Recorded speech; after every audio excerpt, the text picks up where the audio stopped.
It's Wednesday on YourView. Welcome to the show. I am Murayo Afolabi Brown. It's always I have the ladies with me. Hello, Mariam Lungai. How are you? I'm fine, thank you. So recently, towards the end of last month, a very close friend of mine lost her mom. She had been ill. In just a matter of few weeks, she passed on.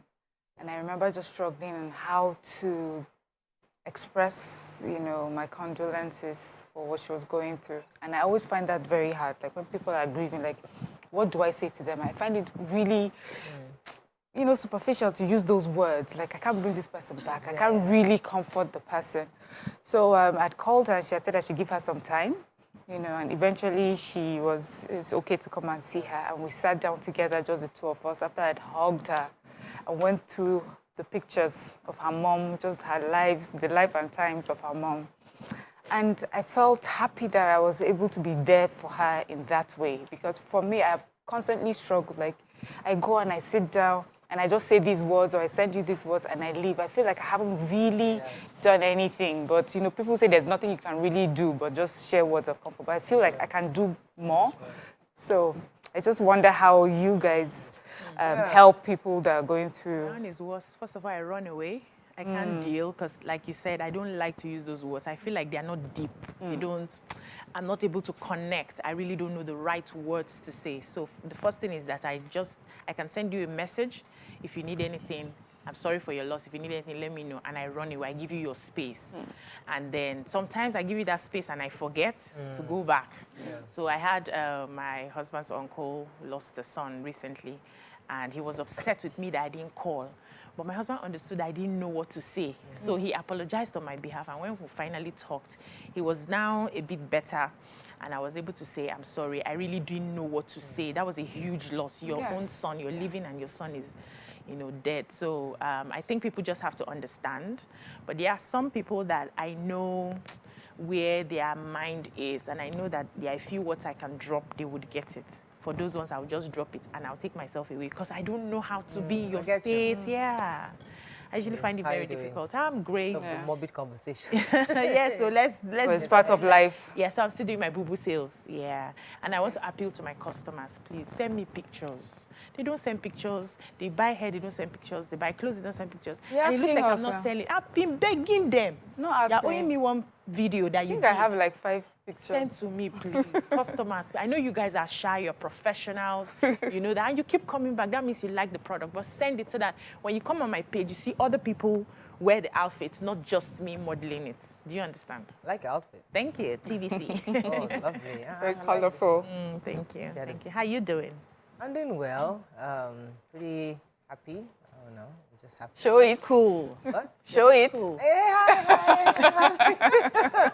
Yeah, I mean, everything is going well. We thank God. We're grateful to God.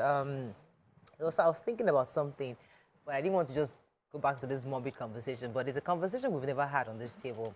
The fact that, recently we were talking about culture and how we need to start evolving, and the culture of somebody who lost a husband, wash them, drink the dead body, water of the body. Anyway, there was another one that came to my mind, that when a parent loses a child, our culture doesn't allow the parent to bury the child. Yeah. And many parents, I don't know if it's just a Yoruba culture, but many parents would like to have that closure where I feel like you lay your child to rest. The person lays their child to rest themselves and have that closure. But it's part of the conversation of, should we allow it? I mean, is it proper, right thing? Because there's always that conversation of, a woman is insisting that she wants to see the child. And they're saying culturally. So those are some of the things that we need to review. And say, are they still empowering or disempowering? Does it give the family real closure? What benefit is it? What benefit is it to not to allow family? So it's a conversation we should have one of these days. But it came to mind recently, and I was thinking, all of us, I would like to pick and choose the culture that we like to skip and not keep. We'll see. Anyways, it's Wednesday. So much is happening. Hey, like live, like play. May 29th is around the corner. I'm telling you. Let's go to a break. We'll be right back. Okay.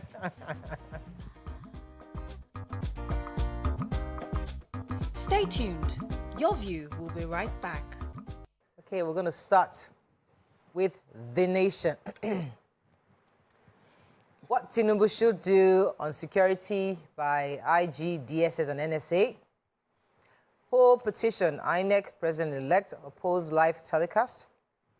Tariff raise threatens manufacturing business, MEN warns. Buhari returns from London. APC urges senators to avoid 2015 fiasco. Why Hilda Bassi is yet to get the World Guinness Record certification. U.S. mission officials feared killed in Anambra. Okay, Which story starting with? Yes, the major headline says what Tinubu should do on security.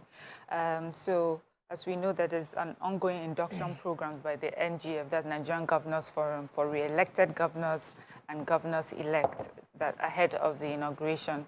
Yesterday being the second day, we had some of the security chiefs from the present administration who were there to give their tips to the president-elect on what he should do and how to tackle insecurity. Some of the key figures of the outgoing government that they recommended are youth engagement, security architecture rejig, enhanced funding, and application of non-kinetic approach.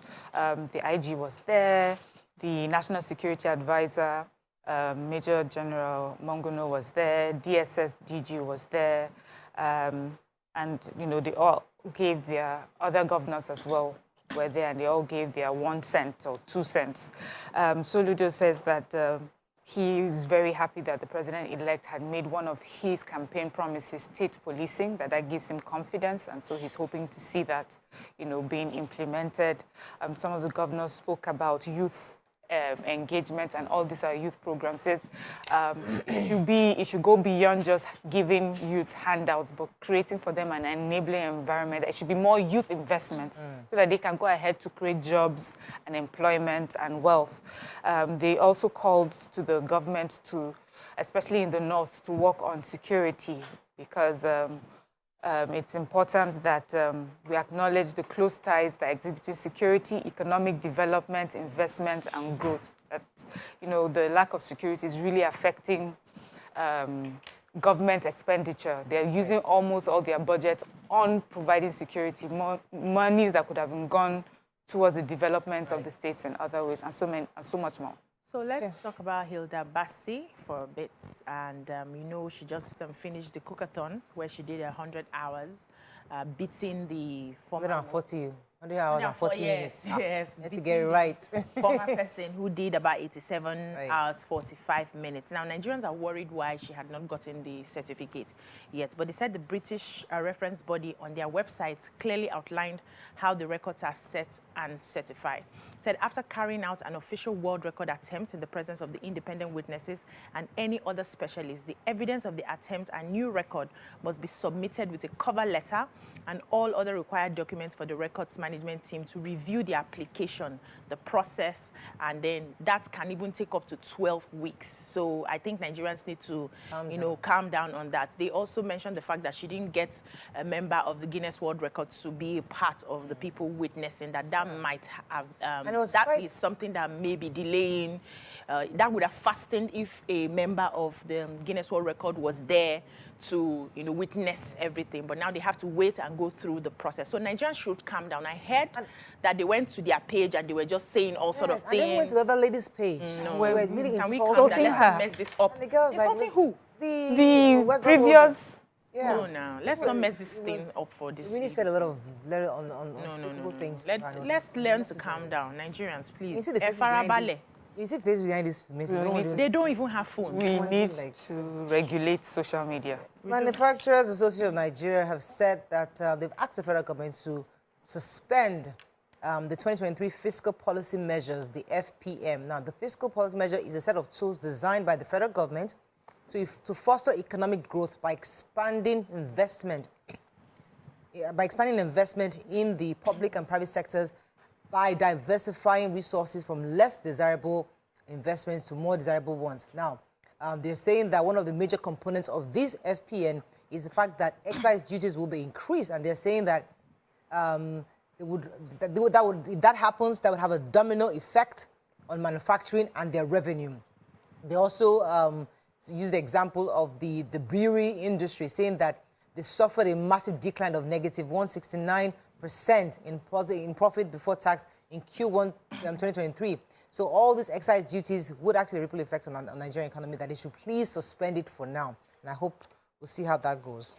Moving on quickly now to the Punch. Strike. Doctors Sean talks medical tourism gobs $3 billion in 3 years. Army rewards 58 soldiers with, guess what? Bicycles and cash gifts. Court remands Seun Kuti, police come home for exhibits. Anambra, gunmen kill 2 U.S. consulate officials and 2 cops. Manufacturers threaten shutdown over excise duty hike. Strengthen anti-graft agencies, FG advises Tinubu. National Assembly leadership, APC warns Akpabio Abbas against upset. And Nigeria needs $12 billion to clean up oil spill, says report. Okay, which story? Who has the major headline? Major headline, yes. So Nigerians spent about $3 billion on foreign healthcare-related services from 2020 to 2022. This is according to findings by The Punch. The total spending of the period under review was obtained from the balance of payments database of the Central Bank of Nigeria. So this also came, we know that the National Association of Resident Doctors have embarked on a strike, which started yesterday. And one of the reasons the doctors are striking, amongst others, is the fact that they need proper infrastructure for the healthcare system. And though they had, the federal government said they had started talks with the Nigerian Medical Association, the strike is still ongoing. So they said the least bill for medical tourism is one of the issues they have. Nigerians spent a total of $7.07 billion on overseas treatment between 2016 and 2022, and the least bill was in 2016, about $17 million, while the highest amount was spent in 2019, which is about $2.56 billion. So this is a breakdown of all the amount of money that has been spent on medical tourism. And the president of the National Association of Resident Doctors, Dr. Emeka Oji, said that one of the problems we have in the medical space is the fact that politicians and well-to-do Nigerians are taking their money outside the country for their medical, for medical tourism, so to speak, because they can afford it. That if everybody pulls the resources together, they will be able to see where the loopholes are, what the problems are. If the politicians can use the medical facilities here, then they understand where the problems are, and by now we would have been better off in terms of our medical infrastructure. And so this is one of the reasons they are calling for the strike, that something has to be done. We need to pool our resources together. And I agree wholeheartedly with them. See. All right, so let me take the update on Seun Kuti. So as you all know, the police had dragged him to court concerning the recent assault on Inspector Mohammed Aminu a few days ago. And they took him to court and they prayed the court to remind him, according from their lawyers, the Magistrate Court in Lagos, Magistrate Adeola Olatubos was one that was presiding over the case. They prayed the court to actually remand him in prison for 21 days while investigation was ongoing. And they obviously quoted the Section 356 of the Nigerian Criminal Code. That's what he that was what he acted contrary against. And but the court, obviously, his defense lawyer came on, and the court was saying that they will remand him for 48 hours, and it's a bailable offense. There's no need to keep him in the jail for 21 days. There was no need for that. It's a bailable offense, which they put the bill as 1 million naira to provide, I think it's 3 shorties. One must have a landed property, the whole basic thing they always do, 3 years tax payments, receipts, and all that. So once he does that, he adjourned the case to May 22nd. So he'll be in prison for 2 extra days. And then once they pay the bill, he can be released. 2 more days? 48 Just hours. 48 hours, yeah. That would have been since... Yeah, so it's probably maybe today or something will be released. But the point is that the police seem to want the pound of flesh, because according to reports from Punch, the police officers were really charging at him to let him know that if it was them, if it was me that you slapped like that, that kind of thing. But really he reported, he took himself to the police. That also he turned himself in, which is a good thing. So we're hoping that as they are investigating, it's also be cautioned to ensure his human rights are not violated. Yeah. This is something that everyone is echoing. We know you want your pound of flesh, but you don't overdo it. Don't overdo it. Do it within the ambits of the law. Because now we go stick for you out. Let's go to... You have a story in Punch. Go ahead, please. So this tragic story. 4 staff members of the United States. So let me pause. You have to go on a break, please. Okay. When we come back, we continue with our review. Stay with us. We'll be right back.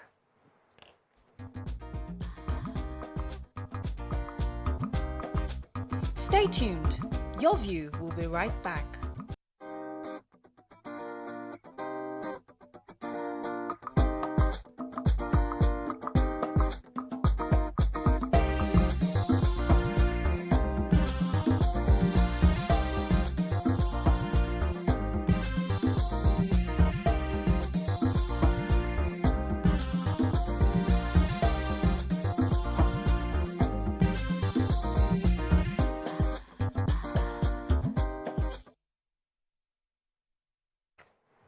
Okay, we're going to continue with... You had a story in Punch. Punch, yes. Please. So 4 staff members of the United States Embassy here in Nigeria have been shot dead in Ogbaru local government area of Anambra State. Their vehicle was attacked on Tuesday. They said that as of the time of the report, we haven't ascertained why they were attacked. They said these officials were on a humanitarian mission in the state while they were passing through this local government and their vehicle was shot at. The hoodlums now dragged them out of their bus and killed them and burnt them. Oh. Then we had security operatives. They had noticed that security operatives were gaining on them, and then they left with 2 mobile officers. They kidnapped those 2, and they drove away. The police are saying that they're on their heels. They're going to make sure that they find these people. But they're also saying that for the caliber of people that were in that bus, they should have spoken to the police command first, or told the police that they were on their way into that state or through that state, that usually that's what you would do. But, you know, they're working on making sure that they find who these murderers and arsonists are. This is just such a sad story, very sad not a good story. Okay, but I think it's important to note that there are no American citizens. They're all Nigerians. No American citizens were shot in this. Vanguard, federal government incurs 6.8 trillion deficit in 8 years under Buhari. 4 U.S. embassy staff killed in Anambra. Assault, court orders Seun Kuti's detention. The VIA secures 20 billion naira commercial paper upsize. Buhari baffled by pervasive level of corruption, says presidency. FG establishes 13 metropolitan fire stations across Nigeria. And Emefiele's naira redesign curbed terrorism, Arewa youth tell Matawalle. Okay. Which story are we starting with? Okay, the federal government has established 13 metropolitan fire stations in some cities across the country, in addition to establishing federal fire service in 36 states of the Federation. The Minister for Interior commissioned the newly established Metropolitan Fire Station in FCT. He noted that the protection of lives and property of Nigerians has been of utmost importance to this administration, and so it shows the president's serious attention to, our well-being. It's just to show that, we have many more. We have established 13 metropolitan fire stations across Nigeria. I think it's good news because we always say that we have a deficit of fire stations. So a couple, their only child and 7 others have been killed in fresh attacks in communities in Benue State by suspected herdsmen. They said the communities affected in the latest attacks include Akbanta, Ochumeko, and Ijaha in Apa local government area of the state. They said 3 persons were killed in cold blood, and Uchen, which is a border community between Makurdi and Gwe local government areas, excuse me, where 6 persons lost their lives. The national chairman of Apa Development Association, Mr. Eche Akpoko, confirmed the attack in Apa Council, explained that the invaders stormed and razed the affected communities during the weekend after killing the victims. He said the villages were burnt down. The attackers killed 3 people in a Jaha village. On the Uchen attack, the Temakodi chief, Vincent Ole, confirmed the attacks as well, said the armed headers killed 6 persons in the community and another fell and died on seeing the remains of his murdered relatives. So after the people had been killed, I think one of their relatives came. When he saw the lifeless bodies, he collapsed and fainted. They have taken them to the hospital. They claim that they came about 2:30 a.m. while these persons were sleeping, and they killed them in their sleep. So they are saying that they've done nothing to these headers. They just sit on their own. They don't have any squabble, no issues with them. They come in and kill them. And so they need the government to do something about this. They can't keep running away from their environments because of these suspected headers.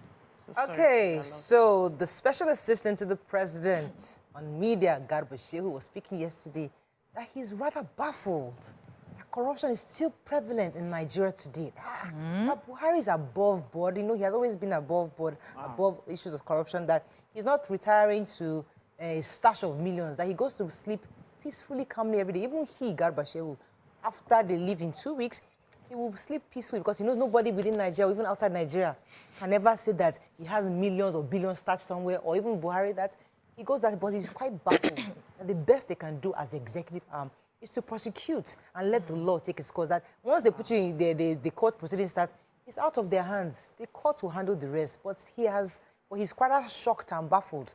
I wanted to Corruption ask, is what does still baffle mean? Because He's check the Google baffled. dictionary. So disturbed. Baffle. Or he's really, you know, bewilderment. I mean, what are the words? Did you Google it? I thought you Yes, Googled I it. am, but I'm trying to look for the meaning in Nigerian English. Nigerian English. Okay, let's move on while you're looking for that to the Nigerian Tribune. You never know. These are people, they don't know what's going on in Nigeria. Tinubu to open talks with G6, Yari, and others. Many escape as gunmen open fire on travelers along the Ado-Akure road. Gunmen killed 38, set many houses on fire in Plateau. Senate approves independent candidacy. NEC to revoke license of Kaduna Disco, over 51 billion naira energy underpayment. EFCC operatives dies during scuffle with colleagues over suspects seized items. And Oyebode Kokori Asaju to Asiwaju, how to deliver good leadership and governance. Okay, which story are we starting with? Another attack in Plateau State, this time in Mongu local government. 38 people have been reported killed, women and children especially. They said this gunmen came into their community and were just shooting at people around 1 a.m. They said that they had heard gunmen had gone into a neighboring community in Bokos area. So this particular village, because of what they had heard, you know, they were trying to gather themselves together. They had asked women and children to come out. They were putting them in trucks to leave the community when the gunmen invaded theirs and shot at them, most of them, you know, trying to get on the trucks. The governor is, of course, really upset about this. Security operatives are on ground to find out who these people are. And also he's directed the emergency agencies to go there and, you know, deal with any humanitarian issues that may have arisen because of this. It's just so sad. You know, the members of communities are saying they're tired. This is just too many, too often. Every day there's one story or the other, people coming in, shooting and leaving, you know. I'm just sad that we're still talking about this. I hope that we would see some light at the end of the tunnel. It's crazy. I mean, if we have criminals, then we should be able to even catch them ahead of time. This is not the first time we have these people just going on a rampage. We should be able to find one or two of them and find their hideouts and find their motives and deal with this thing once and for all. Okay. Another sad story, Economic and Financial Crimes Commission on Tuesday narrated how a scuffle among 3 officials at the Sokoto Zonal Command led to the death of one of them, Inspector Abel Issa Dixon, May 7th. According to the story, they said they were quarreling over where to keep what they had, you know, seized from a suspect.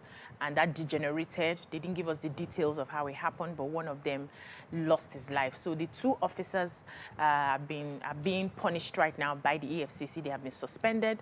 They have been charged to court already. And EFCC is saying they do not accept any form of misconduct, especially for things like this. There should be a proper arrangement on where to put the suspects' properties or whatever that has been seized. It's not for them to be fighting against it. They have sent their condolences to the family of the deceased person, and the other 2 suspects are in custody now, will be dealt with. Okay, so I was going to take the fact that the National Assembly had asked the clerk to forward to the president for assent bill number 58, which is about the independent candidacy. Many have asked for this constitutional review for independent candidacy, which is a great thing to have somebody who can actually run. But however, for me, I think the terms independent of a party. Independent of a party. Yeah. I think it was Ross Perot in the US that did it sometime, and it was really interesting to see him, although he didn't get so many votes. But it was good to have an independent candidate to also run alongside others for the presidency, governorship, local government council, and other elections.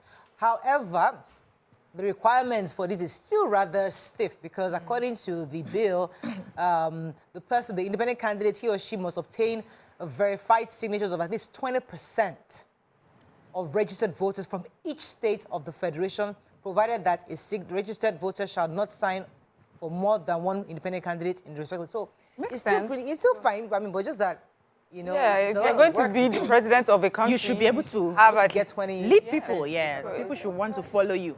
So, but that is all we can take on that. I think, do we have time for more? Let's see Nigerian Tribune. We've done Tribune. This one. Oh, The Guardian. Yeah, I have just a minute left. Small story, yeah. The Guardian, pressure, lifestyle increase, high BP among Nigerian youths. Any other story? Resident doctors begin warning strike today, set May 29 deadline for FG's intervention. Any other story? I think that's it. That's the story you want to take? Yes. So today is World Hypertension Day, and recent figures suggest that more than 76.2 million Nigerians are living with hypertension, and many more are expected to develop the disease alongside its complications. They said stroke, kidney damage, heart attack, erectile dysfunction, ultimately sudden death if the condition is not properly treated. So according to the Nigerian Heart Foundation, NHF, the prevalence of hypertension is about 31.1%. And, you know, when you look at the estimated population of about 200 million, that means we have 76.2 million people who are hypertensive, and it costs money to maintain it. They say about 15,000 naira to get the drugs to maintain this. So the advice is that we must begin to change our lifestyle, especially in places like the cities, where change your food, change your lifestyle, so that you can manage or stay away from even having the hypertension at all. It's a long, every time everybody's buying BP drug here, BP, every family has somebody who is taking BP medicine. It's just... That is all we can take on Front Page Review. When we return, bring in our sponsor segment from FBN Quest. Stay with us, we'll be right back.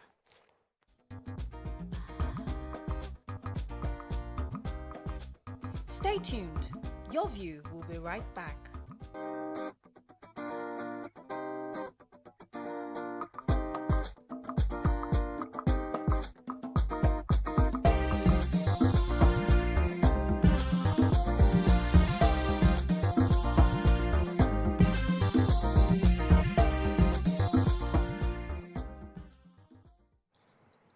Thanks for staying with us. Making plans for your children's future is essential because it gives parents peace of mind, knowing that their children will be well taken care of in case of any unfortunate event.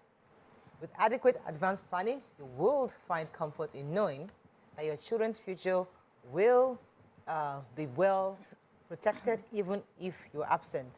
Today, we're going to look extensively into the process of planning your children's future. Joining us on the show is the private trust specialist, FBN Quest trustees. With us, Mutiat Olatunji. Welcome to the show. Good morning. Thanks for having me. Good to have you on the show. All right, so when we talk about planning for children, what exactly are you referring to? Okay, so I'll take it from the position of financial planning, because that's the first thing you have to think of. And before you even think financial planning, you have to think the age of the child. So the first thing is the age of the child. In financial planning, you sit down and ask yourself, what are my goals and aspirations for this child? What do I want this child to achieve?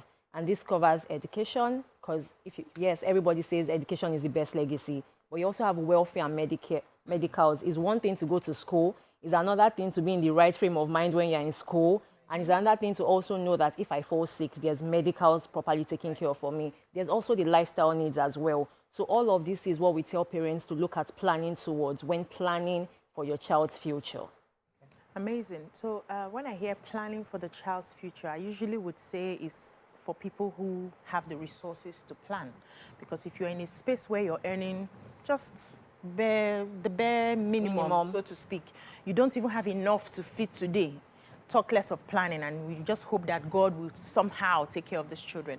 Now, what would you say to those people who are they're not wealthy, they're not rich, they're just middle class, lower middle class? How can they, or is this plan not for them? The plan is for everyone. That's the simple truth. And you'll be surprised that saving or putting aside 1,000 naira every day for your child's future would go a long way. Because in 10 years' time, you've saved a whole lot. And the truth is that, yes, today you might think I'm not so financially okay. But if you don't start taking that conscious step to plan today, how are you going to be able to plan when you get to that comfortable position? So it's a conscious effort, an intentional effort that every parent or guardian must make. And again, even if you're not so financially buoyant today, what happens when you're no longer in the picture? What becomes the fate of those children?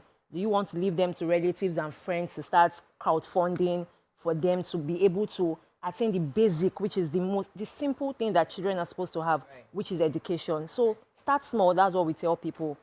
When you were talking earlier, you talked about the age of the child. Yes. And I'm wondering, when you say the age, how young should I start planning for my child? From when they are born, an infant, or when they're in primary school, or when I see that they're off to university?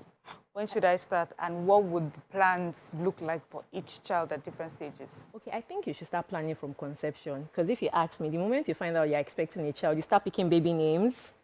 You start doing shopping, you start deciding where do I want to have this child, what doctor, what hospital do I want to use. It is at that point you also start planning for the financial life of the child. Because if you do not take that step at that point in time, you might get entangled in the baby blues, the baby comes, and they grow up really fast. True. Before you know, the child is 4 or 5, and you're like, wow, where did time go? So from conception is when you start planning. All right, so when it comes to people like us that have multiple children, you're thinking that, do we put all plans together for all 4, or do we have them separate? Because when you're saying 1,000 naira a day, that's about 30K a month. Yes. For me, for somebody, 30K. For me, 4 kids, it's not 30, that's 120,000. That's 1K on each child. You know, so how do we do it? I mean, do we do together, or can we do separate plans for each child? Okay, so there are 2 options. You can have one plan, depending on the instrument you want to use. If it's a will, then you can only have one will. You can't have 4 different wills because you have 4 different kids. But if you want to use the instrument of a trust, you can set up one trust and have sub-accounts for each child. What that helps you to attain is that all your 4 kids are not the same age. And that means they are going to be at different levels at every point in time. If you have just one plan, the child that is, let's say, 15 and is going into uni might deplete the funds in the next 5 years. And the child that is 2 is left with nothing. So you can create sub-accounts. And in setting up that sub-accounts, we can help you with projections. So we'll tell you how old is the child, what are your aims and objectives for the child, education, lifestyle. We can now tell you how much we think you should fund the trust to cater for that individual child. Ah, nice. So how flexible are these plans? Is it, does it change? Do we have an opportunity to say, okay, these kids are growing from this stage to this stage, I would like to change the plan to look this way or look that way, or once you set it, that's how it runs till it's done? Okay, so that's the beauty of setting up a trust for the children now. You are the settlor and you can always amend and update. So for example, there's this girl I know that scored 308 in JAMB, and all along her dad thought she was going to be an accountant, but she got to SS3 and said, Daddy, I want to do psychology. So everything, the plans has changed, the financial aspiration has changed. Because he's still alive, he can amend and or adjust the plan to suit what his daughter wants to study now. So it's very flexible. Okay, amazing. So how do you come in? Okay. FBN Quest. Okay, so FBN Quest Trust is we've been in this industry for over 40 years, and that means we have track records. We've handled and helped people plan for their future over several years. And so we have the capacity, and you can always reach us on the number on the screen. We are here to help you, give you professional advice you on how best to structure it, and also help with financial projection when you want to plan for your children. I mean, as I was saying during the break, that it's mouth I've been using to call you. One of these days, I need to come and sit down in your office and say, because I have a lot of kids, because I need a plan. So, I mean, it's a good idea that, but you have consultations, right? Yes. So, when people come to you, you consult and help them understand first before they take decisions. But are you one of those people that be calling and be disturbing people to start? Or how? Oh, yeah, madam, we're waiting. We have not collected the money. So we won't bug you with calls. And the thing about us is that no two trust is the same. So everything is tailor-made to fit the needs of an individual. So that's why we'll sit down with you and talk to you first, and then we'll now take it up. And no, we won't bug you with calls. At least I have not bugged you with calls yet. So. Fantastic. Amazing. Any other thing you want to say before we wrap up? So what I'll say to parents is that things are happening, people are passing on, and they are leaving kids. I'm sure we all have one neighbor or one friend that mother and father passed and we had to crowdfund or put funds together for the children. We've also seen instances where kids that used to attend the best of schools, within the space of 6 months, mother and father died, and that was all for them. Now they are going to the barest minimum school and they could afford the best when their parents were alive. So take the conscious efforts today to plan towards your children's future. That's a good way to wrap that up. Yeah. Very scary Gets and you very thinking. guilt-tripping way. I don't use all your money for Shwebi. I'm telling you, I'm thinking to myself, okay, what's all this I'm doing? But thank you so much, Matia. Thank you. Thank you for having us. Having you on this segment. Okay, we're going to go on a break. When we come back, move on to another hot topic. Stay with us. We'll be right back.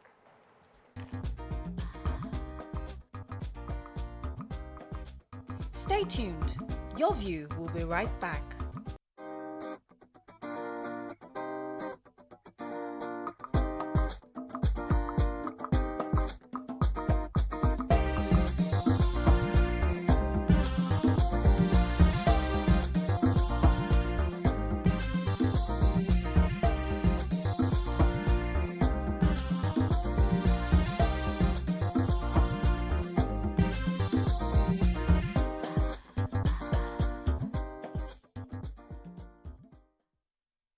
Thanks for staying with us. So, the CBN governor, Emefiele, wants to go on study leave. But the outgoing governor of Zamfara State, Matawalle, has urged President Muhammadu Buhari not to grant study leave to CBN governor. Say a few days before inauguration, that he must not go on leave. According to outgoing Matawalle, he said that he is the one who initiated and implemented the recent disastrous naira swap. The naira confiscation program, which put Nigerians through untold woes and trauma and set our economy backwards. This same Emefiele now wants to proceed on study leave when he has just about 10 months left of his tenure. Apparently, he wants to evade rendering accounts. This is totally unacceptable. The president must not approve his study leave.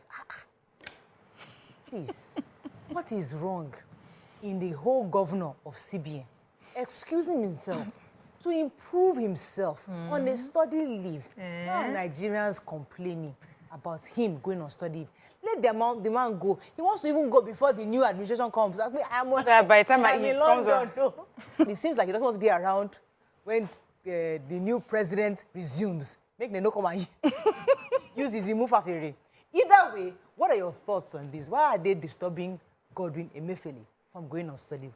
You can call us on 081-270-53687, 091-390-7694. You can also tweet to us at TVC Connect. Please hashtag YourView TVC so we can read your tweet. Biajulu, you might want to go on study leave now. What's happened? What's wrong with the former governor, the outgoing governor of Zamfara? K4 na study at this time. K4 chi achieve now.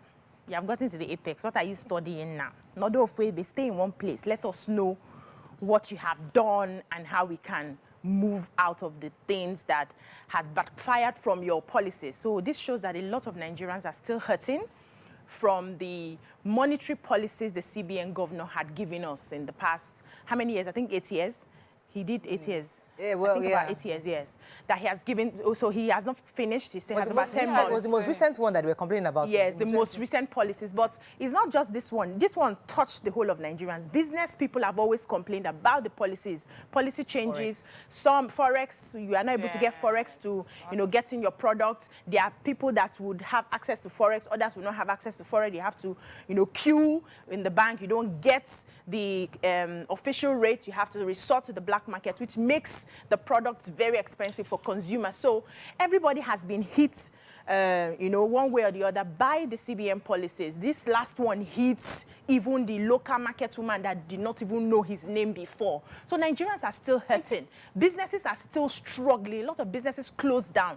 So why do you want to go on study leave now? For me, this is not the time. See, let the incoming administration enter. Let them ask you questions. question first. What and what have you done? How and how have you spent money? This and this and this, you dey fear? Don't run. Wait. Then when they have settled into power, you can now opt for your study leave since you want to go to Cambridge Nigeria, back. is there ever a right time to do anything? You know, in Nigeria, they'll tell you, it's not the right time, it's not the right time. But really, like, what's wrong with the man saying, I want to, I need a break. No, be Go and okay. study and develop myself. So he's not asking for a break, he's asking to go to study. And you know what, left to me, I wouldn't have thought anything of it. I mean, they go on study leave all the time. They go for different things all of the time. They go for medical leave every time, you know, so I would have just taken it as one of those trips anyway. But until Zamfara State Governor put it in my head that, this could be a way to Japa. I'm like, okay, that makes sense. It makes sense, especially when he knew that he knows that he's been under a whole lot of attack from Nigerians. Everybody's waiting for him. First of all, we thought, oh, this naira redesign that was such an epic failure was supported by the president. Then the president now said, I washed my hands. I was never part of it. Me, I did not tell Emefiele. So we now know that you are the one standing. And at the very tail end of your tenure, you want to go on study leave. But there has to be a system that can still allow him go on this study leave and then be probed when he gets back. Is he going to go on study leave? Will he pack all his bags and baggages, his children, everybody, and he pack them off? Or he's just going on study leave? We know where he's going to go to school now. He's not going to Mars to school. It'll be one of the many schools in America or in the UK, like they always do. There's time to probe him. He will come, I believe, he will come back. If he feels that he hasn't done anything wrong and he's done it only for our own good, then he will be willing to come back to answer any questions, you know, and defend himself. But after all, there are some people who were very supportive of this naira redesign. Yeah. There are many other policies. We have people who said that they believe that the integrity of our elections was better for it because of the policy and at the time that the policy was introduced. We have people who say that even the EFCC boss, I remember him saying this as well, that it helped with the issues of corruption, and then also kidnapping seemed to have, reduced at that time. Zamfara State youths in the states are saying, or Ariwa youths are saying that for them, they believe that it really helped them when it came to that issue of insecurity, that who can name anybody that was kidnapped during the period of that policy back and forth. So economically, yes, it shattered our economy, shattered businesses, but it seemed to have worked well when it came to matters of security and corruption. So if those two, he will be able to stand to defend himself based on the success on one hand and then face the consequences for the other. So the Arewa youth actually really went for the sitting governor of Zamfara State. They said that he should actually make public the number of persons kidnapped in Zamfara State when the naira was not in excessive circulation and when the old notes were introduced following following what happened in court. He said that they really went for him. I'm trying to read the article. But they say it's actually embarrassing that the sitting governor will allow himself to be swayed into believing and acting on a baseless rumor, adding that he should have believed the spokesman of the presidency, Garba Shehu, who denied the existence of any imaginary study leave. So we have it from the presidency that they have no record of any study leave. So we don't know where Governor Matawalle got that from. But either way, it was in the papers. We are taking the story from what we read in the papers, that he had requested for study leave. And because of that, Governor Matawalle is saying, don't approve it. But according to Garba Shehu, he's not aware of any study. But the question, therefore, is for Nigerians. If indeed there is a study leave, shouldn't he be allowed to go and rest? And that's where we're hoping to get Nigerians' views on this. Let's take your comments on social media. You want to say something? Yes. So, I'll take you in a second. Let me take a caller. Good morning. Are you there? Hello. Good morning. You're live. Go ahead, please. Yeah. Thank you very much. Well done, my dear Morayo. And the beautiful ladies in the studio. Thank I've called before. I'm the tennis player that called one time. And I called you. Hello? Go ahead. So please, I beg you, he should not go. He needs to tell us a lot. Many people died. Even me, as a pensioner, I couldn't even get my money in the bank. So the good part of something is that it was able to cut down all these bandits and everything. Let him wait and tell the new government his role, his part, the good thing he has done, and probably we the viewers will tell our own part of the story. Yes. But many people died because they couldn't eat. Yes. I Thank have you. it. Thank you so much. Yes. So I like the angle that Marian came from. He was able to help with corruption and solve security problem. Because why did they employ him? He had a purview. He was employed to grow the economy of the country. He left his job to go and do another one. Where is EFCC? Where is ICPC? Where is the security agencies who are supposed to, they have their own jurisdiction. So I will not be judged on this show for knowing how to cook beautiful turkey stew. That's not what I'm here to do. So this is you living what you're supposed to do. Policy. Monetary policies that are supposed to grow the economy, help new businesses, strengthen the naira. You left it and decided to chase corrupt politicians with your monetary policies. So he has not done the work that they asked him to do. In my eye, and the eyes of many, and the eyes of many Nigerians, he needs to tell us how he did it before going. I'm not stopping him from going to develop himself, but please don't be in a hurry to go to for this study leave. Wait first. Punch it. Okay. So here we have discussed many times of how we don't seem to have a synergy amongst the different MDAs, ministries, departments, and agencies, and how, because we're so they're so separated, some things that would have been done easier is made much harder. So we have also discussed how the lack of security is affecting economic development in many states across the country, especially in the north. So if we have a CBN governor who, through his monetary policy, is able to solve this problem. That's what killing two birds with one stone. I think he did a fantastic job on that side. But don't quote me, because even I was Emefiele, so I'm not saying that it was 100%. Yeah, I'm not saying he did 100% good, but I'm just saying that, you know how sometimes you are on a healthy journey, you don't expect to lose weight, then you lose weight. Like, it came with weight loss, so that was like a byproduct of that. Yeah, but did you get the healthy journey? The positive part. Did you get it? Take a comment from somebody who was definitely Emefiele. Okay, please tell us. YK Kuti. Yeni Kuti. She said that, I beg, this study leave. Is that why he has been an epic failure at the CBN governor? Because he hadn't studied enough? Because he needed to have gone back to school. I remember, I think it was Nima or BC. They said he needs to go to school. Yes. She was listing his credentials. Degree is in economy or something. Yeah, so I think she heard him, and now he wants to go and improve himself. So he has taken Nima's feedback, and he needs a study leave. Let me take Yakub. Good morning, Yakub. Are you there? I'm Murayo. You're live. Go ahead, please. Murayo, not only Governor Matawalle, even we, ordinary citizens of this country, we are here that Mr. President, that he should not grant that that request. He should not grant that request. Because I want to ask you, Murayo, you know, before now, there was a day you said that you have opportunity of having this new note, and then you kept it. After you have spent that money, that new note, have you ever seen anyone again? No. I can tell you, that new note is not circulating. It's not nowhere to be found. The man just use that money to do abracadabra. And he has to answer the question. Because we are not fools. We are not fools. Where is he running to? Where is he running to? Where is he running? When you know that your policy is okay, you don't need to go. You don't need to go. Don't study now. Yeah, you will go, but not yet. Don't go yet. So Mr. Yakub, let me ask you a question. I hope you're still there. So, Yakub, that I know. Yes. Let me ask you a question. Would you rather he go on study leave after the new president is sworn in?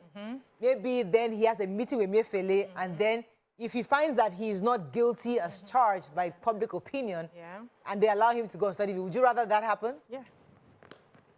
I don't want. What really happened is he wants to go. Let new president come in. Let him answer all the queries. And then if the new president finds it different that he does not wrong, so he can go. But now he should not go. Nigerian citizens should make sure that this guy is not going. He should not run. This Murayo is trying to run away. He's trying to run away. Thank you, Yakub. Yakub sounds as if he's on the track running after Emefiele. He's like, look at him, he's in front, he's trying to run away, let me catch him. Please, we have to wrap up on this, but I think either way, listen, it's a study leave. He's not running anywhere. How do you know? He's not. Well, we also have from the presidency that says there's nothing It's not like that. So it was a nice. There's no smoke feel-good- without fire. It was a nice feel-good conversation to have because the way Governor Matawalle was taking this issue, I said, There's no smoke without fire. He so has heard it somewhere. We had to talk about it a bit, but we'll see what happens. Let's go on a break. I think we're having more callers on this. Maybe when we come back, we'll take a few calls and then we wrap up on this. Stay with us. We'll be right back. Stay tuned. Your View will be right back.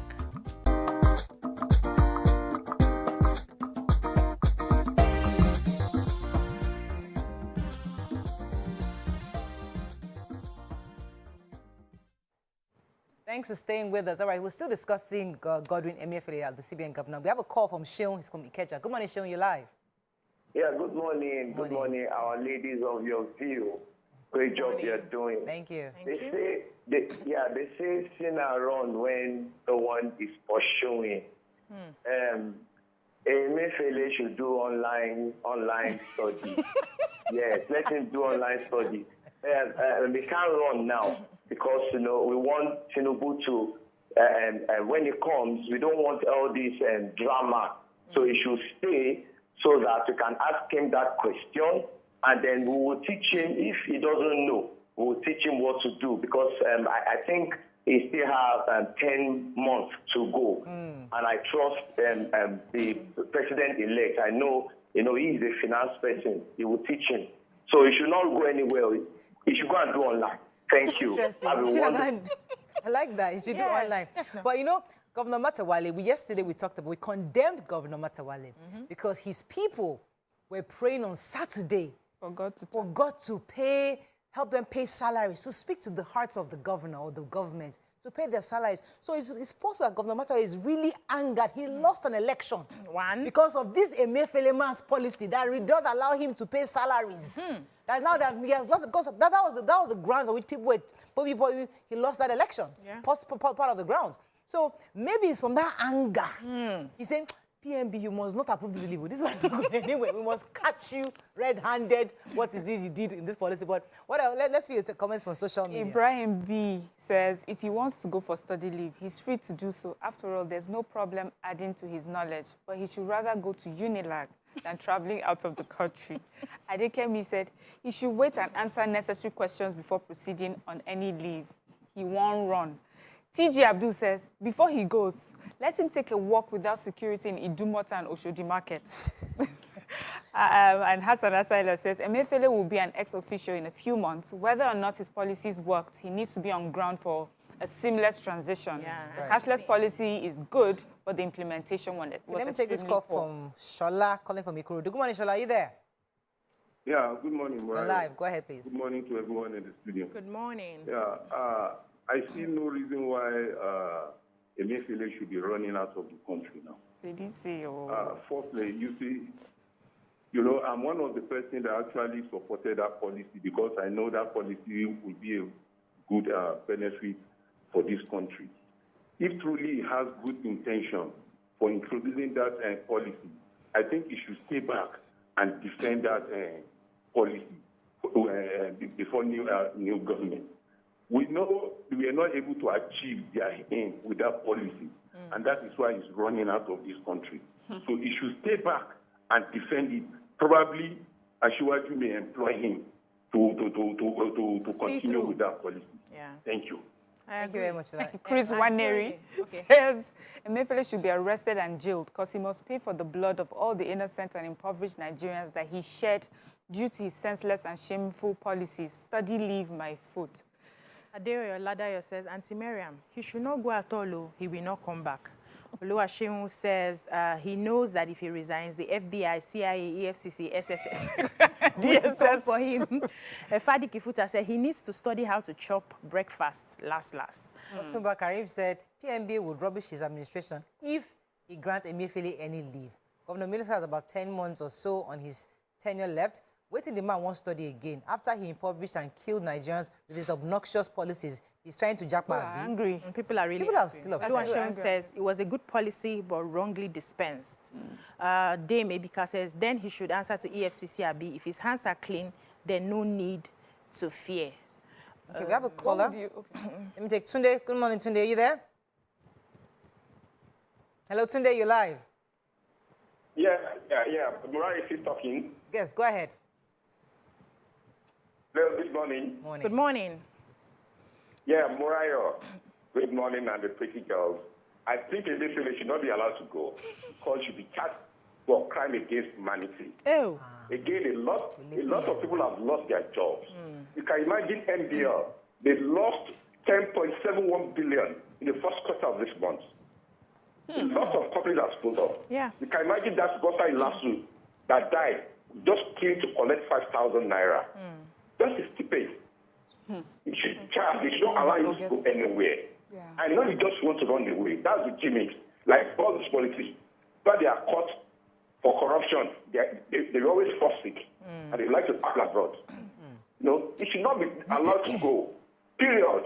Thank you. Thank you. So it's like the fear of the new president is like, everybody's just trying to adjust themselves before the new president comes, because if we go by what they're saying, it seems that he doesn't want to face being in the new administration. I don't know what that means, but either way, we should also understand it's his own right as a human being to leave. There's nothing wrong in saying I want to go on a study leave. But you can do, like Oluwaseun said now, you did your MBA, you were here, you did not go on study leave. You did it here. You need to understand where the country is. A new administration is about to come into power. You can't just abscond for whatever reason, whether it's study, it's not an emergency, it's not a health issue that you would die if you stay here. It's something that you can work around. Whatever you want to study, you can do it online. You did your MBA online from Switzerland. I did the same thing here. We've been doing online courses, and it's taking us where we are going to. So you don't need to leave when you're supposed to be there to even the person who is supposed to take over from you. You help the person, you know, explain certain things. Just allow the administration to settle for a few months. Then you can opt to go if you are really not running away from something. And I don't know where the Matawalle heard the rumor, so to speak, but he must have heard it from, you know, there's a way these things come up. Yes, it comes up, and then when we start, Nigerians start saying, no, it's not allowed, it's not, people quickly come out and say, no, they didn't say anything, we didn't see anything. Well, but he said, I don't have any documents. Yes, but he heard it from somewhere, and maybe this conversation will now help him see that, Nigerians are thinking I want to run away. Let me stay to prove them wrong. Okay. So stay back and prove us wrong. I have a call. Monday, good morning, you're live. Oh, Sunday. Any day of the week. You're live. Morning. Well done. Yeah, we appreciate everything you are doing. Thank you. Yeah, Emefiele should not be allowed to travel to anywhere. If you want to study, we have good universities in Nigeria. In fact, we have, apart from the public universities, we have private universities where you can learn anything you want to learn from. You know, so you shouldn't be allowed to travel out of the country at all, because over 90% of Nigerians suffered because of the policy that is brought upon us. You know, so it should wait. Even if you want to go for any study, it should be after the swearing in of the new president. Okay. And if the new president approves, fine. Okay. But if it doesn't approve, they should stay. All right, Sunday. Thank you. I think I have another caller holding. Kalu's been holding for a minute also. Good morning, Kalu. Nigerians are excited. Yeah, good morning. Go ahead. Good morning, Muriah. Yes, you're live, sir. Go ahead, please. Actually, what we're discussing this morning was very, very important. Hello? We can hear you clearly. Please go ahead. Hello? We can hear you, Mr. Kalu. Please go ahead. Oh, sorry. We have more messages. I was just saying that what if, let's just be open-minded, what if he had applied for this study leave a long time, and then because of things that were happening, because he had to set the ball rolling on the naira redesign and all the other policies, the office looked at it and said, why don't we wait until we set the ball rolling and then you can go off go on to your study leave. Maybe he did not sit down and plan and say, oh, okay, look at something's about to happen, administration is about to change, let me run away. What if he had that planned already? Remember he traveled in December. He wasn't around when this policy started. I think he had a leave, all medical leave or waiting something. for him to come back that time. That's medical leave. And they all go for these things here and there. I'm just saying that if Emefiele if he has something to answer and he goes off to a school, and he goes for a year, max 2 years, he will come back and he will respond to this thing. Exactly. He's not like you and I that who can run away and hide somewhere. They will find him. Exactly. He will come back. He also has like a whole legacy. He has to also hand over. He'll be looking like all his mates before him. He'll be looking to international organizations and international communities so he can go in there. He will not want to leave his name tainted that way and live in that. After putting all those years, the years of education, the efforts he's put in, he would rather face this question and then move on to bigger things internationally. Thank you very much, Mariam. Let me take this call. I'll come to you. Elder Davis on the line. Good morning, sir. You're live. Thank you, my sister. I'm a first caller. Welcome to the show, sir. Thank you, sir. I appreciate this, your program. Thank you, sir. If I may ask, what is the Emefiele going to do? Study needs to do what? I want to ask. Study needs to do what? I don't know. To develop himself. This is a man that the problem in this country. This is not a history. I'm affected. I'm now 70-something plus. His policy affected the whole Nigeria. We pray may God forgive me. Yes. Why is he going to study? They should not grant that one to him now. It will remain in Nigeria here. Until after the transition program. He was not a member of APC. He took the ticket. And I don't know. Who were the other party? Because APC is a party that God have done with this country to solve my problem and your problem. They could have arrested him in time of Obasanjo and other. It's not a history. I'm telling you the truth. Yes. All right. They do not allow him to go any study. Okay. Thank you, Elder David, for your comments. There's something they say, let your good not be evil spoken of. And we understand that perception is everything. So I like the fact that Mariam said probably he's had this plan all worked out and he was waiting after the policies easing, then he can go for the plan. But now the perception is you are trying to run away because apparently the policies have not worked any bit. The policies have further impoverished Nigerians. Our inflation is rising as crazy on a day-to-day. So you should defer. There's something they call deferring now. Defer and wait again. Since you have waited before, wait again. That's one. Secondly, we know that all this legacy, good name, Nigerians are not big on legacy and good name. We have passed that level, except we start regrowing to go back there. We have people who are under probe till today, that are abroad, that are hiding. I don't want to mention their names. We know them already. You think he's above that? He's a Nigerian. He can do that. So we don't want him to do it. We respect and honor him, and we're saying, this is the perception. Can you defer a bit and wait? After this, you can now go for Let him not, if he does not leave, what do we expect that will be done to him? What do we want? I would like us to know, Nigerians, what do you think that the government will do to him? If he doesn't leave? Yes. Okay, let me take this call from Innocent, calling from Surulere. Good morning, Innocent. Boss in the country. You're live, sir. Yeah, boss in the country. What are the bosses?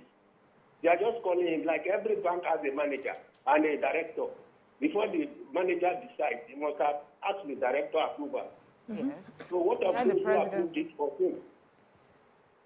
Okay. They say they've not seen it anyway. It's just speculation. Right, so we're just talking based on Governor Matawalle's comments about that, warning the president. So we're basing this conversation based on that.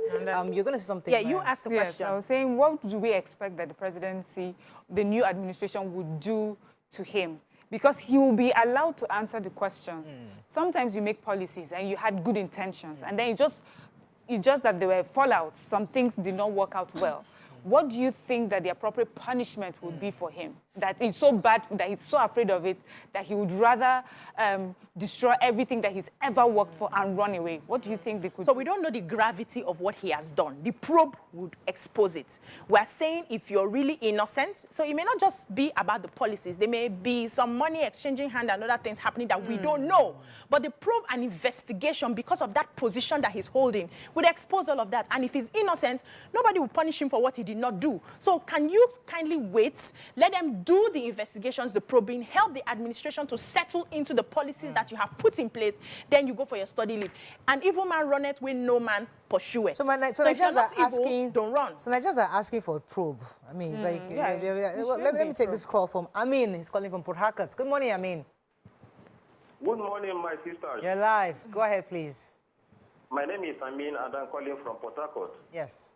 The topic this morning is a very hot one that every Nigerian will be happy to know about and hear about. Because the central bank governor has really affected people's life positively and most people negatively. It is good to go on a study leave. We welcome that. But why at this particular point? Though the government might say we don't know about it, politics is all about rumors. And there's no smoke without fire. Before somebody like Matawalle will come out and say this, publicly, either he must have seen or heard. Suspected. And if we dig it properly, there's an atom of truth there. Doctor has said it before. We have good universities in Nigeria. Governor Emefiele, Central Bank Governor Emefiele, can defer his admission. It is possible. Sometimes in universities, you may defer your admission when you don't have money to go through, or when you have one or two things to do, you can defer the admission.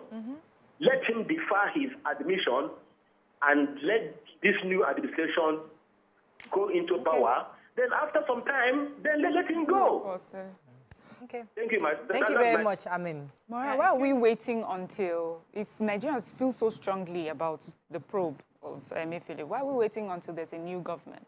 I would have expected that we have written petitions, called on our National Assembly to look into the situation. Because yes, everybody saw, we're all upset, we're all angered by this, we're impoverished by this.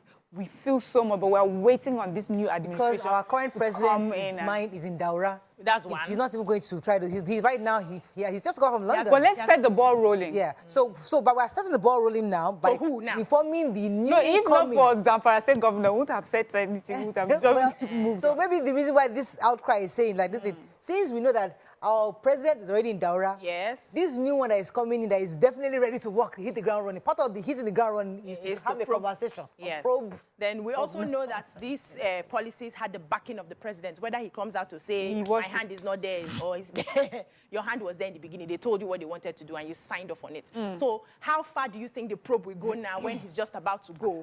When he actually backed the monetary we're policy supposed to have an independent and denied him because the thing fell apart. If it didn't fall apart, there wouldn't have been any form of denial. So nobody wants Professor Soyinka had warned us years ago that our president is not strong on the economy. We already knew that. So I guess people just knew that. Let's just give it to him, explain it to him, justify it, he will sign. And he signed. But now, he told you he's baffled. Emefiele will be so baffled today. But Emefiele will be quite baffled by our response today. I'm sure they have not forgotten, because Nigerians were big on forgetfulness, you know. And I'm quite surprised. You know, the caller that gave a few points, some of us have forgotten the pain that we went through. To have our children even asking us, you mean there's no snacks today? You know, it was truly a sad situation and was uncalled for, really. Okay, that's all we can take on this segment. I think in a nutshell, Nigerians are asking Godwin Emefiele if indeed he has applied for a study leave, because Garba Shehu, the special assistant on media to the president, has said he's not aware of that. However, Governor Mata, the outgoing governor of Zamfara State, specifically said that he's aware that there's a study leave that has been approved. Not approved yet. That he knows that Governor Emefiele has applied for study leave. He's asking that the president should not approve it. Either way, Nigerians are saying Godwin Emefiele should defer or do online course or use local They say National Open University is there as well. National Open University is available for him to use. That he should not go anywhere. He must stay within the comments Nigeria, while the new president is inaugurated, after which a probe can be instituted, and then after that is done, if they feel he's absolved of all responsibilities, they can approve his leave. But as of now, he shouldn't go anywhere. That's right. Comments. He has to run. Unfortunately, that's you don't want these comments. Let me give you 5 seconds. Please, Pounds and Dollars says, if Emefiele is allowed to go, you'll be shocked that when he's needed here for questioning, we might hear he fell off the plane, his entire body is bandaged. We've seen it before. Secondly, how are we even sure that the new administration will even probe himself? Yes, we don't. Then Solisha says, the CBN governor should be charged for, in caps, treason, economic sabotage, manslaughter. That is all we can take on this segment. When we come back, move on to other segments. Stay with us. Right back.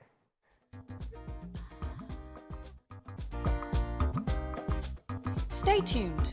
Your View will be right back.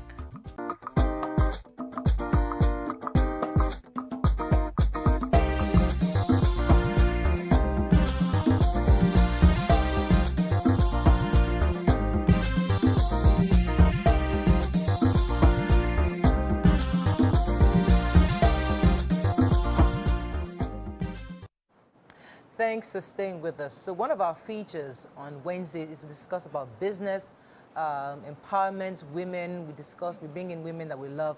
And one of the topics related to this is the fact that lots of women are complaining that having a family can be disempowering, such that they're not able to build the careers, they're not able to achieve growth in their individual careers because they have to raise a family. They have to be responsible to a spouse, you know. According to a tweet, I think it was somebody, wasn't even CCM, was saying, someone asked, how does marriage and having babies hinder a woman from pursuing her career, you know? And that's the reality. It's an age-long conversation. We've been talking about this for years. How does all this family raising affect your own personal growth and empowerment and development?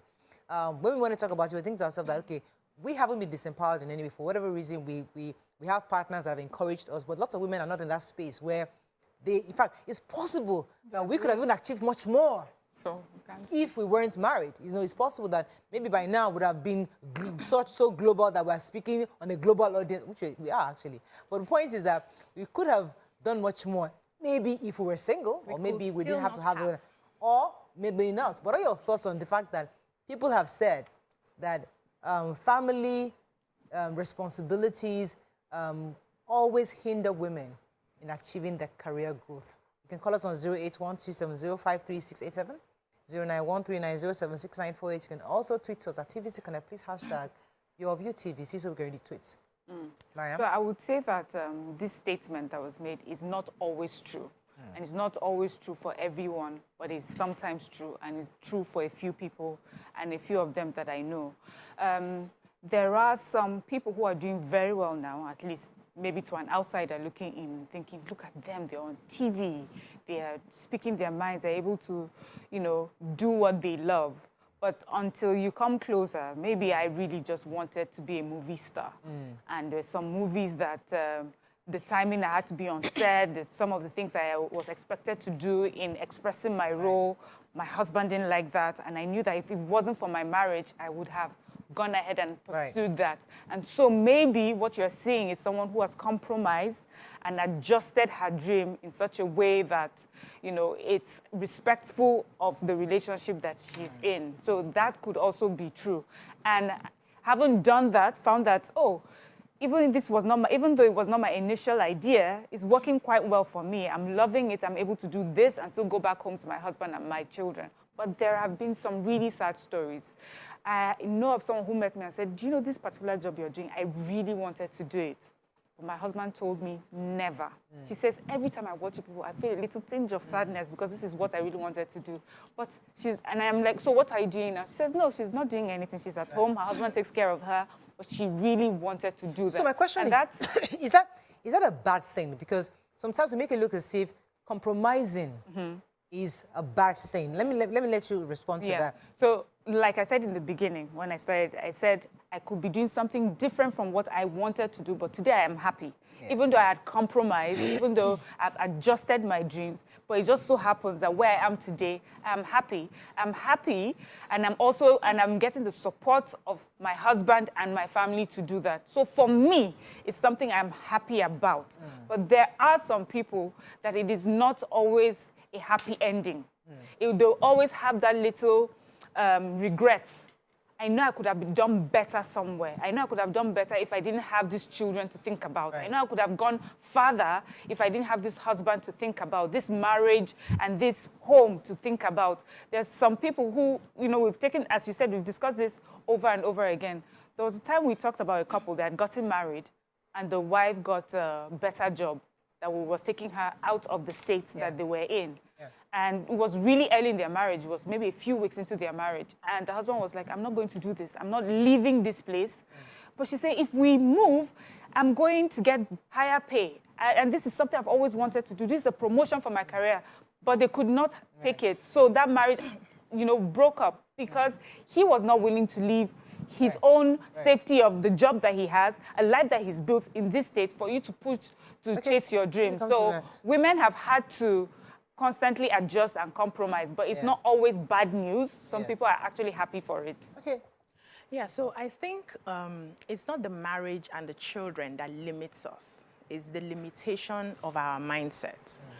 If you really wanted to do something, you would do it. You would have started it. Your husband will meet you doing it. So where I would see maybe marriage stop me is you met me as a superstar, and then I get married to you and you say, don't go there again, don't act again, don't do this again, don't do that again. And if you choose to go there, you can say, well, because of the marriage and now that my priorities have changed, I want to have a family, I'm not able to fly as high. But they can't marry you from the bedroom. You had nothing to, probably just have your certificate. You don't even have a good job. A man marries you and puts you in the house and you say they are limiting you. Why did you marry? So sometimes we make the choices, but we don't want to go through the consequences of the choices. And we blame it on, it's the husband, it's the children. If you really wanted to do it, you would start it. Even if you don't start it and you get into the marriage and you start it and the man says, no, I did not meet you at this point. Oh, I married somebody that will come and stay at home. And you choose to stay there. Do you now go back and say, it's the man or the children that held you? You don't want to break up your home. You want to stay. Because you chose your home. So you chose your home. There are people that have broken from the marriage because that's not what they wanted. So, so they choose to go to that success because they place it above the family. You cannot place family above success and then complain that you don't have success. Yes. Do you understand what I'm trying to say? We had an actress too who said she chose her career over the family. And really there are people that do it. So the thing is about the choices that we make. Now, there were some things that I knew I was going to do further down the line. I hadn't started before I met my husband, but I knew I was going to do down the line. And what did I do to ensure that I'm in that space where I do it anytime I wake up to do it? I made sure I went for somebody. I had other choices of people who had money at the time they came to me. But I looked for that person who would support me whatever, wherever, at any point that I decide to move, the support is there. I tried to, and I know it's also by the grace of God, but I tried to guarantee that this person, even if it's shit I want to start selling now, he would support me. Because I know that at some point, and the way that I am wired, my dreams change from time to time. So I needed somebody who is willing to, and as long as I love you, anywhere we're going together. Do you understand? If I had chosen maybe somebody who had money, who was wealthy at the time, I didn't want to suffer at all, and the person marries me and says, which acting you're not doing, which this you're not doing, I just want a wife, maybe you can cook, come and stay in the bedroom and be cooking for me. And I choose that because of the security that I wanted. Tomorrow I'll come and say, he's the one that made me not succeed. No, I think it's just about the choices. What if you get married to someone and you both, were just at the beginning of your careers, not doing much, and you had that agreement that you were going to support each other. And then down the line, your husband makes it really big. And he says, you know what? I think I don't want you stressing yourself. I want to come home and meet my wife. I'm constantly traveling. Right. I'm constantly on the road. Right. I want someone to be at home with the children. that happens. So it's not like I did not choose this person in the beginning. It's that our circumstances have changed right now, and we believe that one person can go. And usually in situations like that, it's usually the woman that would compromise or give up her career for that.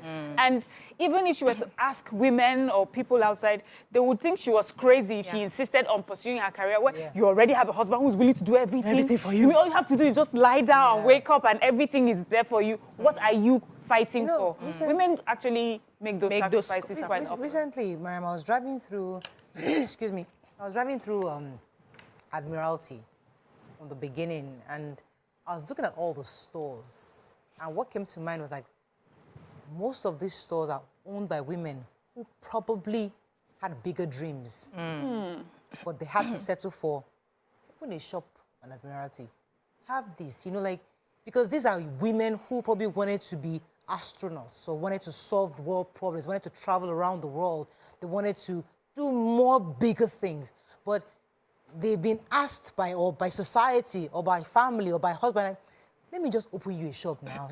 At least you'll be selling clothes here, you'll be selling, you know, that there's so much more we can do as the female gender, that our society has somewhat caged us. That just do the easy ones. You don't be a stay-at-home mom, have one small business here, and then you can pick up the kids in school, you can have lessons. When our counterparts maybe in Asia or wherever else, they are solving problems or economic problems. They are actually part of environmental solutions, climate change. They are having real discussions. But most of us have been caged to say, just find a job that you go to the TV in the morning, you come back after your show in the morning, you stay with the children. You know, like, it's flexible. So that is what somebody is saying, that there's so much more. An African woman, not just Nigerian woman, can do that. We have more capacity.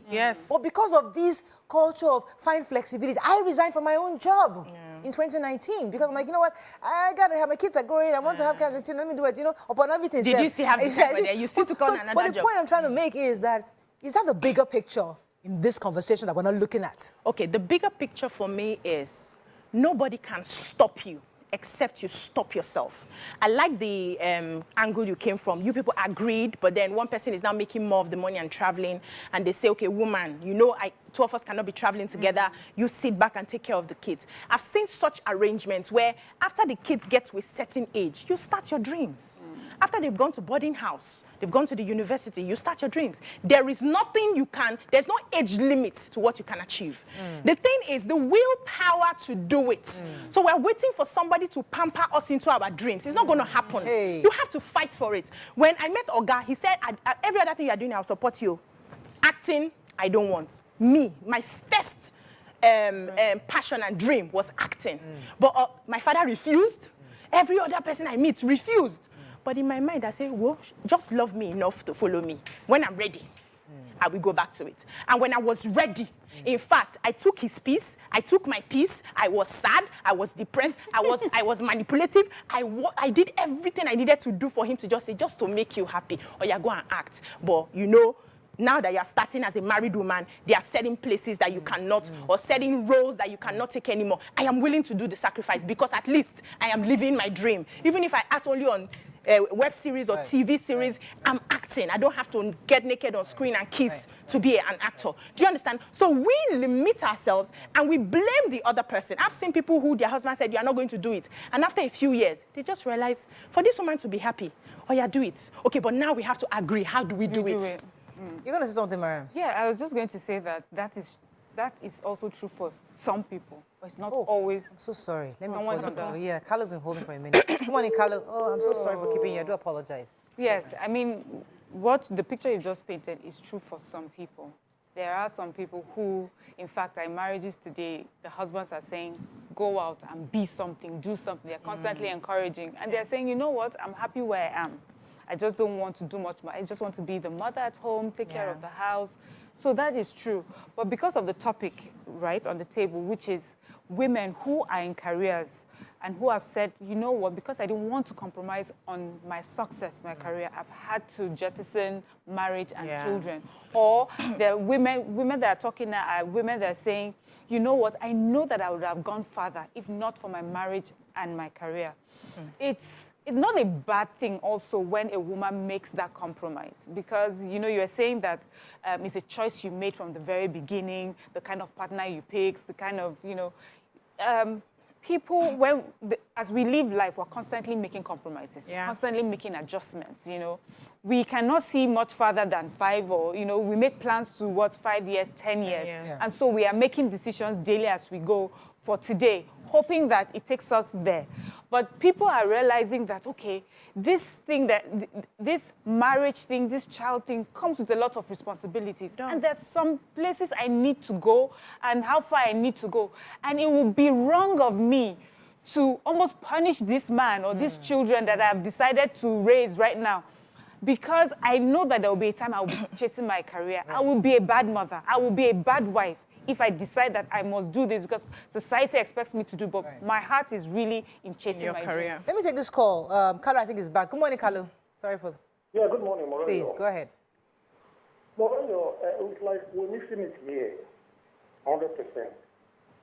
Like, whether you like it or not, a woman who wants to misbehave on the other part of it will do. If your husband now supported you to move forward, or be an assisting of the entire generation. In Nigeria, we have about 3 powerful women that have seized this nation. Ngozi Okonjo-Iweala, NAFDAC woman, Dora Koyele. Hello? Are you hearing me? Very clearly. Go ahead, please. So, and also that Ote, that is a stock age, whatever, Ote, all of them are perfectly married with a wonderful husband that supported them. Like African mentality and African cultures that in the women so underground that they hardly survive on this package we're talking about this morning. But one thing I just want to tell you people that if your husband does not support you to do this, for you to remain in marriage or you to remain in these children, what your husband says, what you are going to do, if you want to. But if your husband supported you, you know that you're a sharp woman, you know that you're a very smart woman. Honestly, you make a very good impact. Thank you very much. Thank you very much, Carlo. Right, so... You know, there's this example that I feel, remember, I don't like to go back to her past, but I think it's just for the purpose of lessons. Tiwa Savage. Do you remember a few years ago when she was having issues with her then husband? And one of the things he complained about, and he tried to compare her with another musician, was that musician, she would do what she had to do, and she would still come home and make food, you know, but Tiwa wasn't there. And here today we have the story of Tiwa. We are celebrating her worldwide. She doesn't have a marriage, but she has her child, and she has her success. And if we were to look at it, we'll say that she gave up that part of her life to push for her career. If she had succumbed, if she had compromised and adjusted at that time when they were having those issues and says, you know what, he's right. Maybe I should make sure I close on time so I'm home, I'm making food. Then maybe she will not be available to do some gigs and not be available to do the networking and move her career to... at the coronation. Yes, you know. So whether we like it or not, there are groups of people who are constantly making these compromises and adjustments and reducing their dreams for their family. But it's not always a bad thing. Yes, I want to understand this thing of reducing our dream, because I was watching a video about cheating. It's an old video, actually, but a woman was talking about who told us that when a man decides to have other women, they are cheating on us. Who defined it as cheating? We came into this world, and some can give it a word of polygamy. Some can say, but we branded it cheating, and then puts it in the mind of the woman that, he's cheating on you. But if we look at it that, okay, he's just a polygamist, and he can love 2, 3 women at the same time and can care for them separately. I'm fine with that, and you make peace with that, you'll be fine. Others will say that when you say a woman is limited, who told you is limiting? Who told you that she's been disempowered? Could it be that her role, her natural role, is to nurture, is to be the caretaker? Is it possible that what God has ordained her to do is to be the one to take care of the home front when the man goes out? So who is giving us these terms that we are being limited? Who is giving us these terms that we are disempowered? Who is telling us? No, that is a changing reduced the mind? dream. Because you are reducing your dream. If a woman says, my own role in life is just to raise my kids. So what is even the assumption that if you scatter your marriage for success, that you will succeed? What's the assumption? It's probability. There are a lot of people who are singing, like Tiwa Savage, who they scattered their marriage, for instance, because they wanted to face the career, and they still did not blow. So there's no guarantee. Life comes to you in different packages, and you have to make do with what you have. So if you are a woman and you have some dreams, it is left to you to define what success means to you, not based on external metrics of society. So I have to be so-and-so place, I have to have done tech talk, I have to have had millions of this to make me successful. You have to define success. And to have a whole life, it's not just about the financial or career success, your well-being as well. Who told you that you can be in a place and you're not sleeping well, you have mental issues, and that is success? Well, you must find your success in your own way and grow in that. And so some of these women, what I don't want women to do is to stay in a place of regrets and say, because I married and because of these children, I did not achieve my dream. No, now you know what achieve the dream. Even with the marriage and the children, you would have... There are some men, hold on, there are some men that will not let you achieve that dream. That's the truth. But you chose to stay with the men. They tie you, they plant you there. So that's the thing. So that's it comes back to the choice. No, listen. You know this man gets cocoa head, right? And this man no go allow you see light. You sit down there.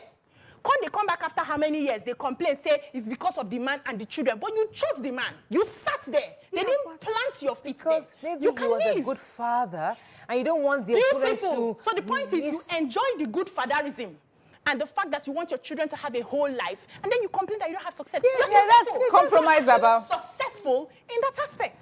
So yes. Why are you complaining? Okay, let me take this call from Don't Williams complain. from Akwa Ibom. Swallow it.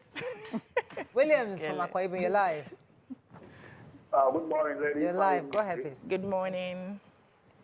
Yeah, I was talking about women with career, which what you're saying right now. It's not wrong. It's not wrong for you to have a career. But when you refine your career and your mind, right, which is your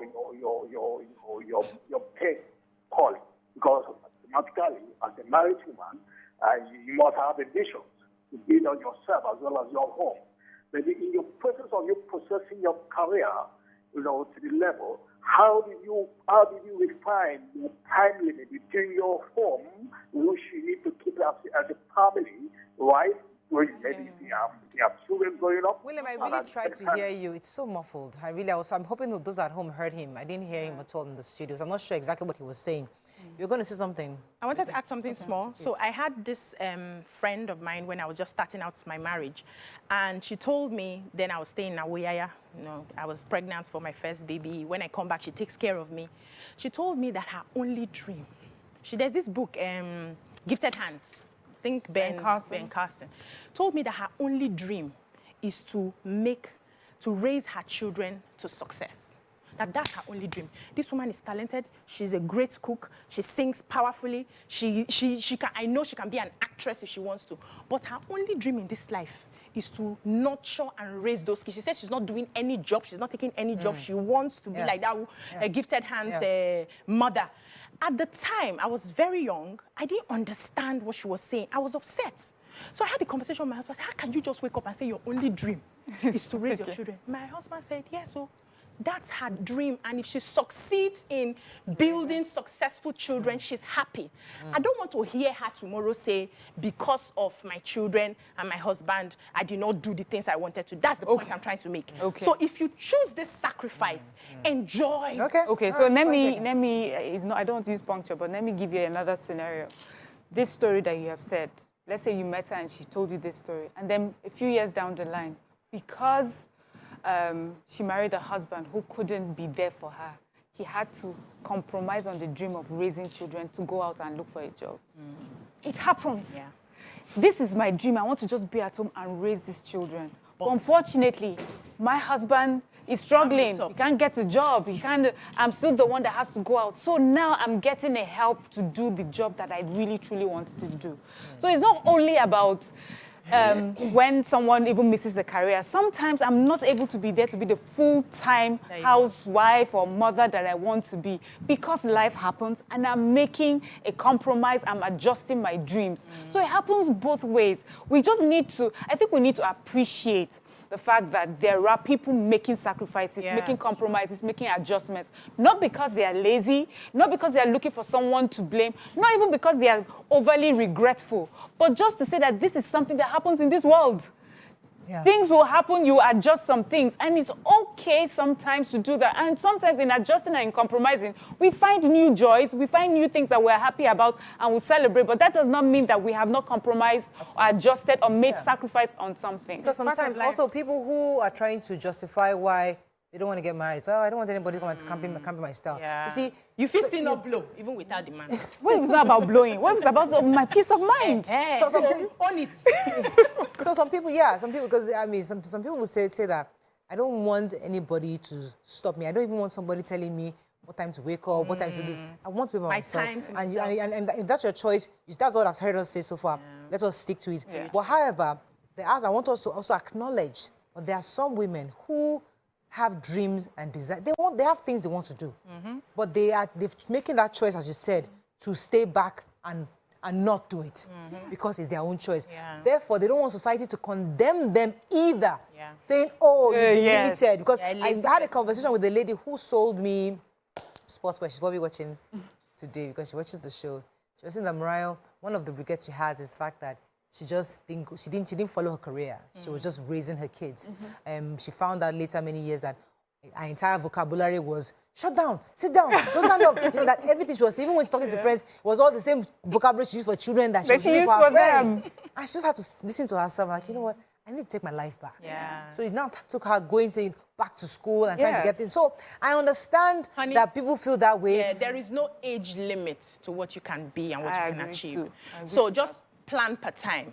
When you do the sacrifices and the children are up to a certain level, you can pick up yourself again. Don't sit down and just relax and feel time has passed. Time can never pass. But let us also be kind towards those who have used their youth to chase their careers. And then when they come in their 40s and their 50s and they want to settle down, don't be the people that say to them, after you have used all your young body, you go and be chasing career. Now you are looking for a husband. So we have to always look at it. Balance. No, so we have messages. Let's take this. Mount Rushmore says the primary responsibility of a wife or woman is to take care of the family. 90% of women are subconsciously in on this, their God-given responsibility. Dame Ebika says, choose wisely when getting married, though. The greatest thing one can have in marriage is the total support of your spouse when faced with difficult choices. You must learn to sacrifice as well as for the good. Should I? Okay, go ahead. Okay. Prof says marriage is all about compromise and not competition. It's always about understanding and respect. It's about love and compassion, commitment and communication. It's about dreams and it is about dreams and competition. It's about actualizing dreams. So, you know, I've always said it before that I love to travel. I mean, my dream when I was a single, I was always traveling. But the moment I entered marriage, my husband said, "Auntie, this is your budget for traveling. Let us cut it." And because of that, I was able to compromise. And I started, for 12 years, I didn't travel. I traveled for the first time last year.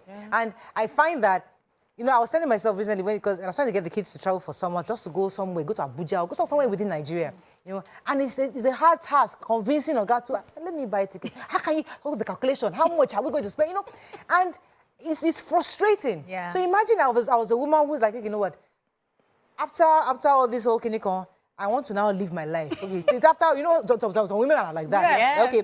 Okay, I have married, I have children. Okay, your children are now teenagers. Uncle, hasta la vista, I gotta go. I want to go to Asia, I want to travel. You be home, do what you gotta do. And you know, so different people have different choices, but you make those choices when you are happy with your adulting. Adulting. That is all we can take on today. I was planning. Okay, we'll see you tomorrow. Bye for now. Bye.